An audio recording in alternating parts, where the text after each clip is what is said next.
I recall pretty early on we had a pig named Wilbur, which was it's probably not a good idea to name your pets that you're ultimately going to consume. But at one point in time, we were having some bacon in the morning, and everybody was enjoying it, and my dad's like, it's Wilbur, and my sister was then a vegan for almost 30 years.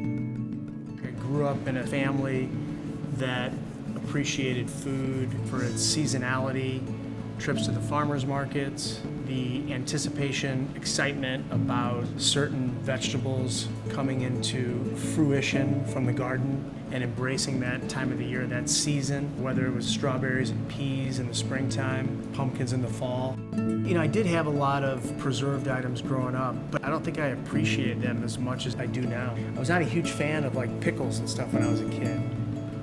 The heart of the style of cooking is not necessarily what kind of meat we're excited about using. It's the seasonality aspect. It's like what's in season.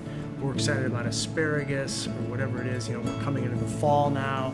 So what do we want to serve with all the different cool pumpkins and squashes? And so it's an exciting time of the year now.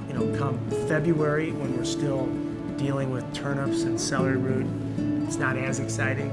But that's where having all the preserved items that we've captured from the summer helps keep things kind of interesting. It goes back to the acidity element that I'm looking for on plates. So those things, whether it's a preserve or a pickle, can provide that. But it's also, we've embraced the seasons when things are fresh, and we preserve a bunch too. I think my first exposure to Staub was when I worked with Jean Joho at the Vistro here in Chicago.